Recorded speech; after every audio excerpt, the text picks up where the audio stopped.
in a new system and sharing the same vision, adding some things culturally that we want to do, having a strong emphasis on development. And that's not just, on the court, it's really off the court as well, and who these guys are, to bring a unifying effort, really stress the factors of team, a commitment to one another, and sacrificing where we need to sacrifice in order for us to really harp on the fact that the whole is greater than the sum. Everyone has an individual part to play, and everyone needs to do what they need to do, but we need to do that in a unifying effort towards our ultimate vision of being championship caliber. For us, obviously, John's in Utah now.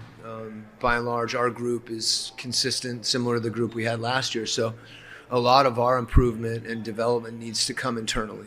And that's something that I think is important for us as a coaching staff and for our players and for you guys also to be mindful. Ever since Coach Snyder been here, I felt the opportunity to be myself.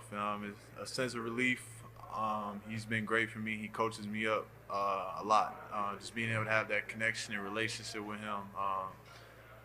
I'm excited, man. That's the best way to put it. I'm excited to play for Coach Snyder. Excited to get things rolling. Welcome in, Hawks fans. It's your boy Bryce Lewis back at it again for more Bleav in the Hawks content. We are back again, and this time NBA Media Day has come and gone, which means the Hawks had their Media Day, and now they begin training camp as they get ready for the preseason, then towards later in the month when they start the regular season. As a big time for Hawks fans. Basketball is almost back. You can feel the excitement in the air for just basketball fans in general, and obviously for Hawks fans as well. To see what this team looks like, new system, full offseason under Snyder, and just kind of get an idea for what maybe this season could potentially be for the squad. If this is your first time listening to the podcast, regardless if you're listening to an audio or on YouTube, subscribe, like the video, connect with other Hawks fans so they can see this. If it's audio, leave a review. If it's on Apple, Spotify, Amazon, Google, all that, definitely tune in. Definitely support the show. Trying to give this content to you guys because of Bleav giving me the platform. And so we're gonna be on top of Hawks coverage all year long as their season gets ready to go. And we have a lot to get into today, so let's go ahead and dive right into it. Oh yeah, by the way, follow me on Twitter, Brycey_2K. If you're watching this on YouTube, you can see it down below. If you are listening through audio, BRICEY_2K if you want to keep up with my takes on there. But like I said, let's get into it. Let's see what's going on. So Media Day has come and gone. That's the time of the year where guys are able to come and, ask questions about the upcoming season, see how excited you are, see what's to come potentially coming up.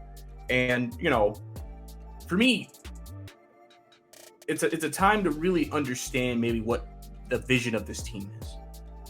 And I'm going to start with Quinn Snyder because obviously there's been a lot made of the fact that, he finally, has his system, he has his coaches. We get to see what his vision of this team is and how the team responds to that. You've heard players be excited about it, excited to see what comes from it. And, as you heard at the beginning of the video, the biggest thing for Snyder is pretty much a foundation. Quinn Snyder is a guy who has an attention to detail that you need to really be able to coach at this level.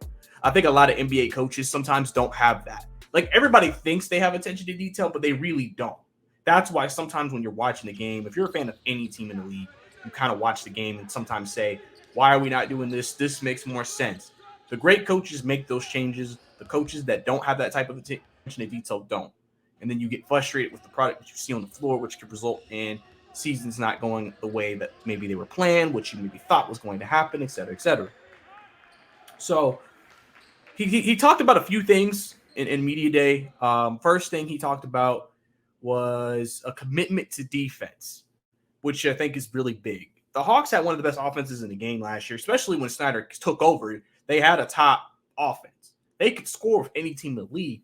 The big issue with this team was defense. That was the overall big issue. This team couldn't stop anyone. Like, literally, if you watch the playoffs last year, a lot of those series, especially when you got the game 6 and 7, because teams know each other, you've played long enough against each other, you're aware of what the team's trying to do. At that point, it's about effort, it's about commitment, and you saw low-scoring games. The Hawks were not good enough defensively last year to even have that. So if a team did that to the Hawks, they couldn't do it back to the other team. And you kind of could see that, like I said, under Snyder, where if they weren't scoring, it was tough. I mean, every Boston game, basically, outside of the first 2 games, was almost a shootout because of that. So he mentioned he wants a commitment to defense from the guys. So that's something that, you know, for the Hawks, if they're able to keep that same offense of efficiency, those same offensive numbers that they had from last year, and then you're able to add defense on top of that, that can mean some really big things for this team moving forward as, you know, they're trying to, you know, take that next step. He also mentioned Jalen and AJ. He mentioned, again, commitment. It's not just about skills, about their commitment as well to the defensive side of the ball. If they're committed, then they're going to be put in a good position to be successful.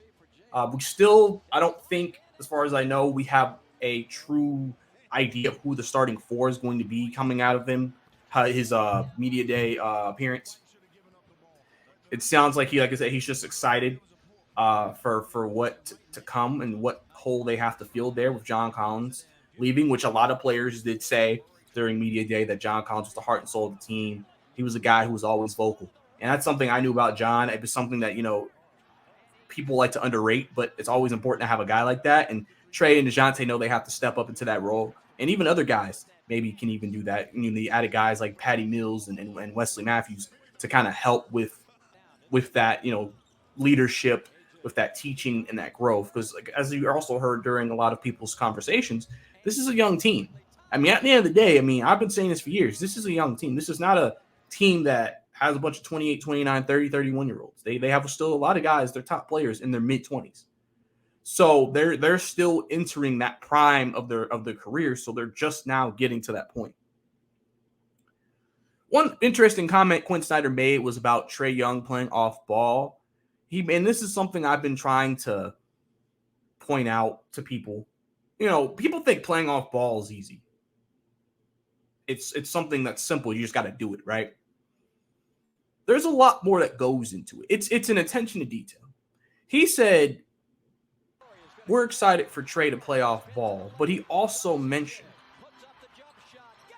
Trae. He basically was like, well, Trae could be like, well, okay, if I'm playing off ball, what exactly do you want me to do?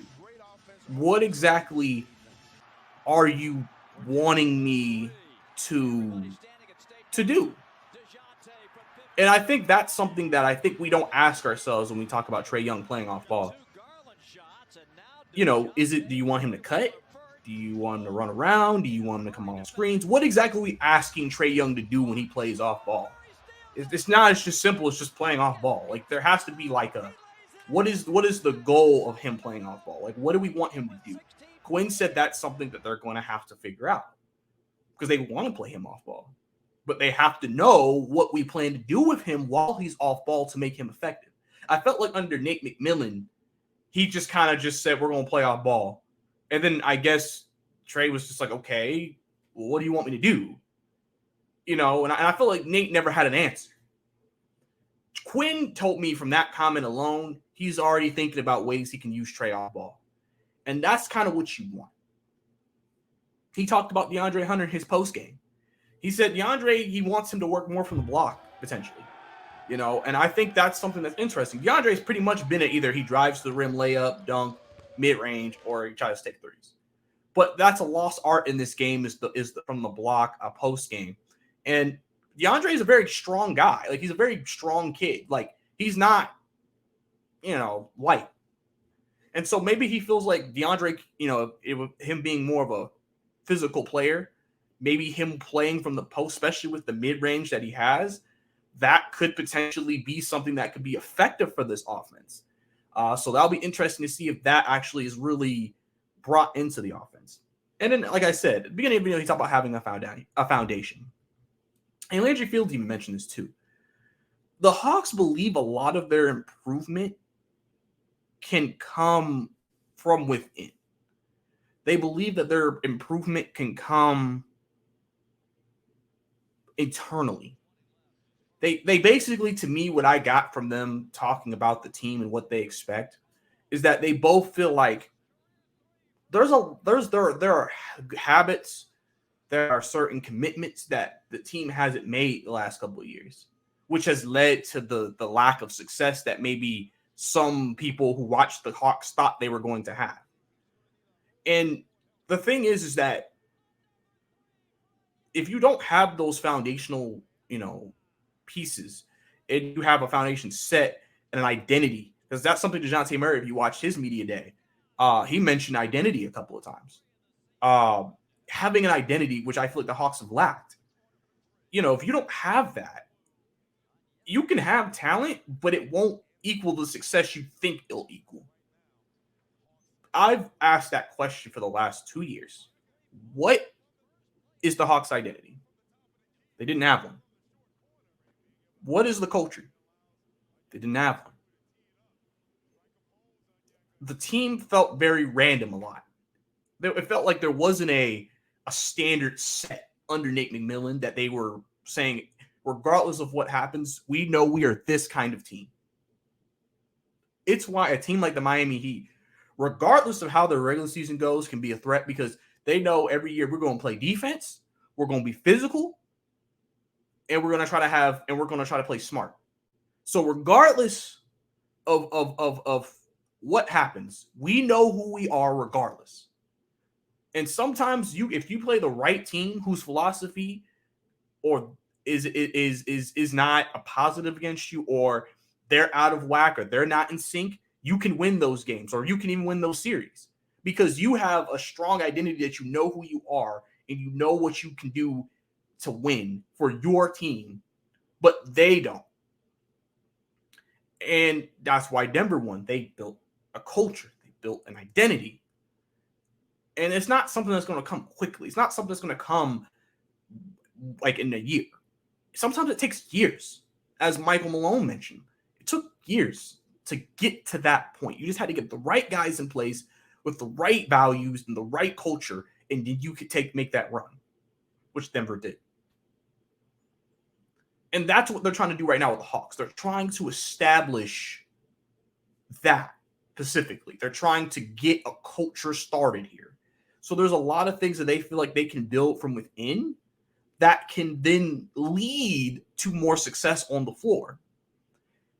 Because like I said, you can bring in talent, but if there's no identity, if there's no coaching, we've seen coaching limit teams. That's one of the reasons why Mike Budenholzer was fired.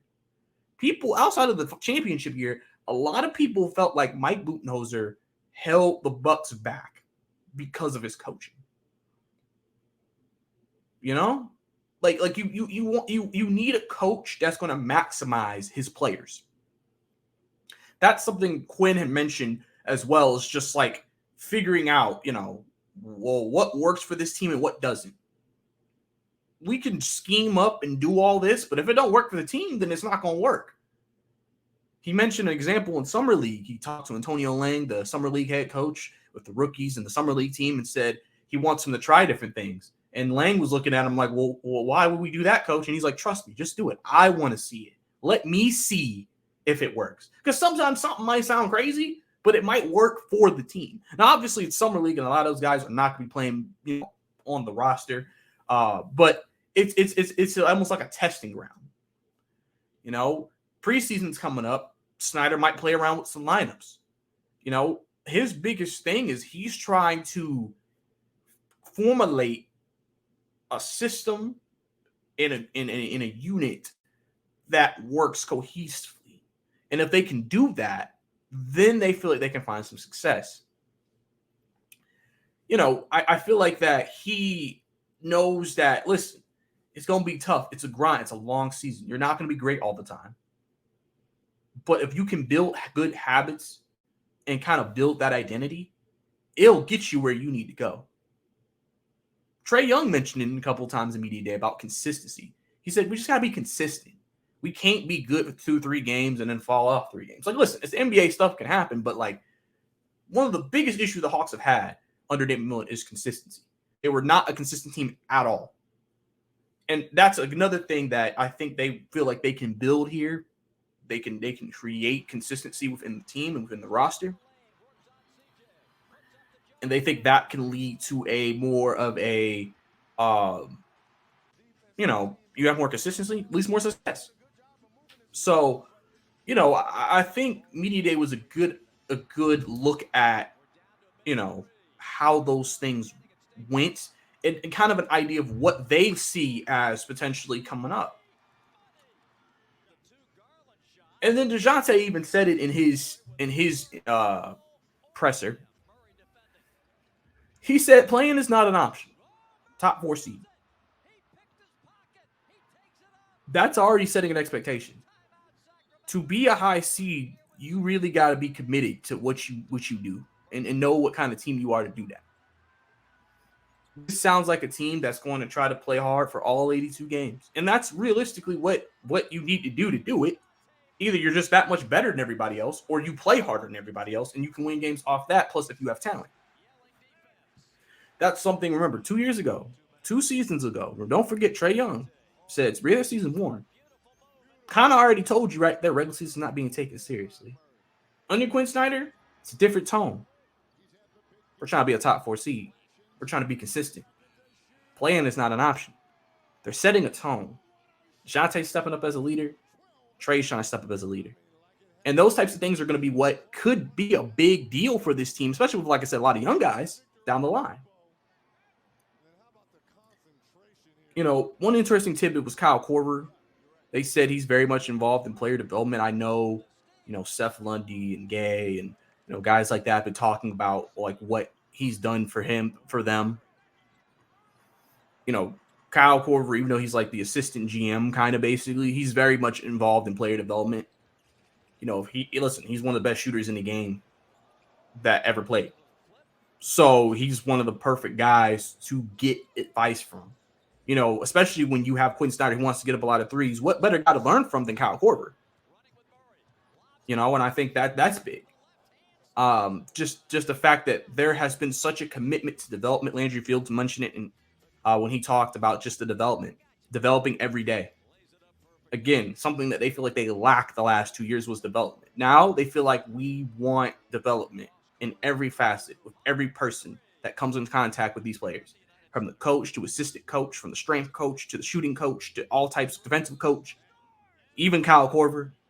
We want to see consistent development. We want guys to reach their potential. We want guys to show us, we're going to give you the base to be better. Now, will you be better?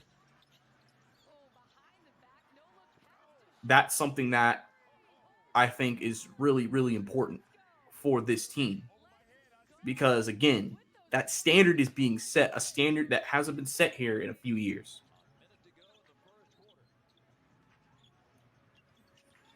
So, Quinn actually made also another good comment. He mentioned that his system was not fully implemented last year. He really kind of made it seem like it really wasn't implemented that much at all. So, the fact that this year is the chance for him to do that. I'm going to be very interested to see how this team plays offensively out the gate. Sometimes when you're trying to do something new, that's something that may not click immediately, especially when you're going through such a figuring out process. But it's something that can at least, if you see some good things, you can continue to build off that as the season progresses. Obviously, when the season starts, we all know practice is not as common. Like you try to practice, but a lot of the time, since it's a long season anyway, you try to have light practices sometimes, just, not to wear the players out. So, like I said, people are very interested to see, we hear about the system a lot with Quinn Snyder, what that's going to look like this year. How does that impact Trae? How does that impact DeJounte? How does that impact Okongwu, Jalen Johnson, AJ Griffin, Bogdanovich, DeAndre Hunter? How does that impact all those guys? What will we see from this offense that could be great or could, just be good?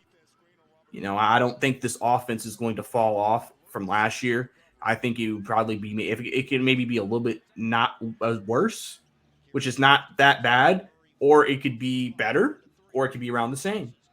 Biggest thing you really want to see is cohesion, ball movement, probably, because I know they preach that. I know they want to have ball movement. They don't want the stagnant ISO offense. I know people were kind of up in arms about what John Collins said, mentioning that he's thankful to play with guys who have a sense of team ball, to paraphrase. And, for me, you got to understand, for his perspective, he felt like he could have contributed more for this team and felt like he wasn't put in position to do that. So I'm not surprised that he made a comment like that. And everybody who talked about John during media day was pretty much positive about him. I mean, there's no hard feelings, I think, between him and the players. I just think overall, like I said, it was a little bit different in Atlanta those last few years that he was here. It just wasn't cohesive to him and what he felt like he could have done for this team. So we shouldn't be mad at him for being upset or making a comment like that, because, I mean, realistically, he feels like I could have did more, and I feel like I wasn't put in a position to do that.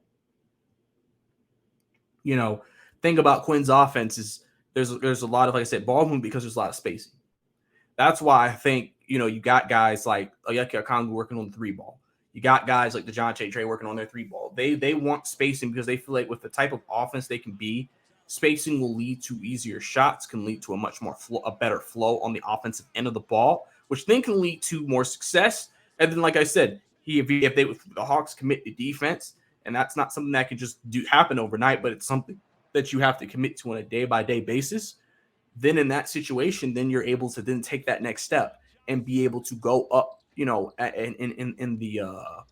the seeds in the Eastern Conference. Because, like I said, offensively they were great. Defensively is where they need to make a lot of improvement. So, obviously spacing is going to be important in defense for this team on both ends of the ball. And Bogdanovich, he gave an update. He said he was healthy. He said he was ready to go. He said, he's ready to carry over the play he had from FIFA to the league. I mean, if you watch Bogey during the FIFA tournament, he looked great. He looked spry. He had a lot of lift. Shot looks good. I mean, if we're getting that Bogey, if we're getting 2020 the Eastern Conference Final year Bogey, I mean, that was peak Bogey for us. I mean, he could get hot with some of the best of them. And if we can get that would be, I think, huge for this team. Because, again, he'll probably be considered the 6th man for this team this year again. So if he could give him that, if he can give them that type of production that he was able to give FIFA, obviously he was a starter and he was the best player on that team. But now in his role here at the Hawks, if he could give them a resemblance of that, that would be big for Bogdanovich and just for the bench unit as a whole, as they want to continue the bench mob. And then also Jalen Johnson. People are really excited. I've said it multiple times. They are really excited about Jalen Johnson. They're super excited about what's to come, what's going to happen, what he's going to look like going into the season.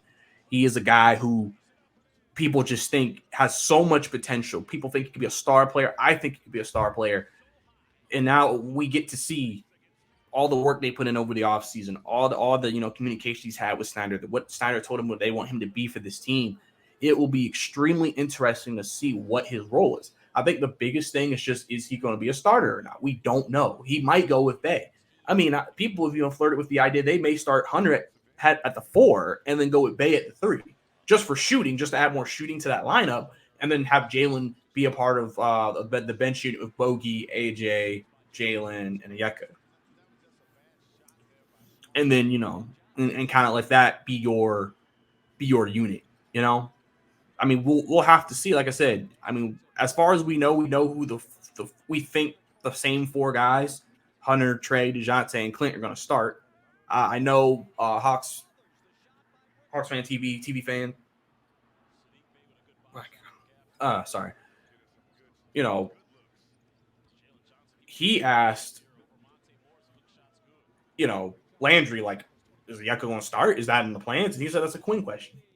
And now Quinn never gave us an indication, but I mean, Quinn's, it'll be interesting what Quinn decides to do with that center position. I mean, like I said, Oyeka's entering a crucial year for this team. Big year for this team. So I think people are going to be curious to know what he does. I know DeAndre Hunter made us a little bit of waves being asked about what has he worked on this year. also by Hawks Fan TV, I Bleav. And basically, he said he didn't work on nothing. And obviously, like Brad Rowland said, I mean, knowing Dre, that's Dre. That's how he is. That doesn't mean he hasn't worked on anything. Like that's just who he is as a person. I'm sure DeAndre, like I said, was told last year by Quinn and them what we need you to improve, what we need you to work on, what we need you to keep getting better at. And, I think he worked on that to try to be able to do that. If they said, hey, we might post you up more, DeAndre might have been working on more of a post-up game this year, which that may make him a more effective offensive player. I think there's so many things that came out of that media day that I think a lot of people are excited about that you heard. You feel like, okay, there's some good things here that we can build off of. There's some good things here that we can improve. There's some good things here that is exciting, I think, as a team to see. And now that we just gotta be able to see it. Everybody had good energy. Everybody was playing at a high level. Like I said, camp's going on right now. You've already seen some highlights. I kind of want them to do what the Falcons kind of did during camp. Each day at camp, they post like a little, like almost 2-minute compilation of like just highlights of the day. Kind of want the Hawks social media team to do that just to give us more insight. And but at the same time, I mean, maybe Quinn's like, listen, you can post snippets, but I don't want us posting too much because, like I said, you're trying to learn something, develop something. Maybe you don't want to give away anything. I mean, I don't know. I mean, you're not really going to give away anything, but, you never know. Maybe the Hawks social media team feels like that's not necessary. I don't know. But, I mean, I know, like I said, it seems like camp, like I said, has gotten started. There was a good drill earlier of Bogey running. Snyder had him running, had him coached up. He's like, listen, we got to move. Like Quinn Snyder wants a fast pace. He wants boom, boom, boom, boom. Like he said last year, pass, drive, or shoot. That's all. That needs to be every time you get the ball in your hands. Pass, drive, or shoot. He wants quick decisions because it puts pressure on the defense to now make a decision how you're going to guard them, and they're not giving them time to be able to set a particular defense up to stop what you're trying to do. So, that in of itself was big too. Kind of seeing that, hearing that. So, like I said, exciting times, man. Like, I think going into the season, I think just a lot of people don't know. They don't know what to expect from the Hawks. They don't know what the Hawks are going to be. They don't know what they're going to end up being. Like, you heard DeJounte feel like we're going to be a top seed. Trey mentioned being a top seed. Is that possible? You think Boston, Milwaukee are the two top teams in the game. Not the game. That's cap. In the Eastern Conference. And then after that, it's kind of like, well, what is the East? Harden came back today, so that could potentially be something. He could also pull a Brooklyn and Houston and come to work and just completely, doesn't put forth the effort that he needs to. So that situation could change into something else. But I mean, I guess Philly, Cleveland, you got to assume they're going to be around. Knicks were good last year. You expect them to maybe to be still consistent. The East is kind of wide open, I feel like, basically. So it really just depends on, the Eastern Conference, but it also depends on the Hawks. And you also heard Trey and them mention that too. Like, it's about us. It's about what we can do.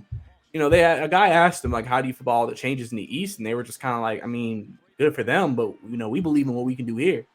We believe we put in the work and we put in what we need to do to be successful. We going to be able to win. We're going to be able to win and go and be there at the end with the rest of them. And that's kind of the belief you want to have. You want to, like I said, set up that foundation to be able to do something like that.